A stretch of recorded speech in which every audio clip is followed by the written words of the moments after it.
प्रमुख मोहन भागवत बोले,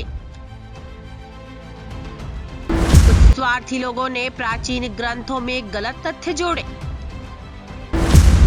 पारंपरिक ज्ञान की हो जानकारी। राष्ट्रीय स्वयंसेवक संघ प्रमुख मोहन भागवत ने कहा कि भारत के पास पारंपरिक ज्ञान का विशाल भंडार है। कुछ स्वार्थी लोगों ने प्राचीन ग्रंथों में जानबूझकर गलत तथ्य जोड़े हैं, जबकि कुछ ग्रंथ गुम हो गए हैं। उन्होंने कहा कि जो चीजें पहले छूट गई थी, उन्हें नई शिक्षा नीति के तहत तैयार किए गए सिलेबस में जोड़ा गया है।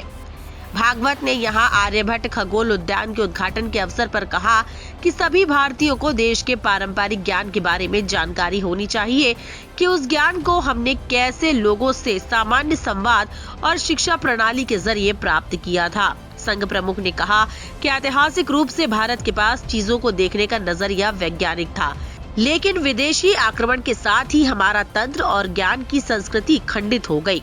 उन्होंने कहा कि यदि भारत के लोग मौजूदा दौर में भी स्वीकार अपने पारंपरिक ज्ञान के आधार का पता लगा लेते हैं, तो दुनिया की कई समस्याओं का समाधान किया जा सकता है। के लिए उपयोग करो, ये चॉइस तो हमारा है।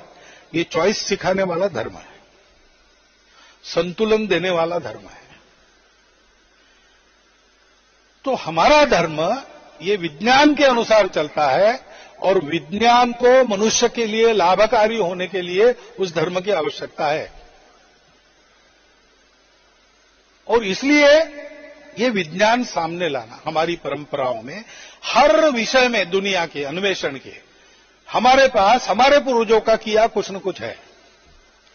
अब वो परंपरा से चलते आया। पहले हमारे यहां ग्रंथ नहीं थे, मौखिक परंपरा से चला। बाद में ग्रंथ हुए, वो ग्रंथ इधर से उधर चले गए। फिर बाद में स्वार्थी लोग भी घुस गए, उन्होंने ग्रंथ में कुछ कुछ घुसा दिया जो बिल्कुल गलत है।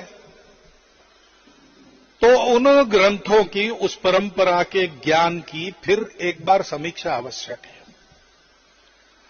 समीक्षा के बाद जो इस कसौटी पर टिकेगा कि वो विज्ञान है और धर्म है, दोनों, वो विज्ञान है और लाभकारक ज्ञान है, उससे मनुष्य जाति का लाभ हो सकता है। उसके लिए आवश्यक एक अनुशासन है। उस अनुशासन सहित उस विज्ञान को लोगों के सामने अपने को लाना पड़ेगा।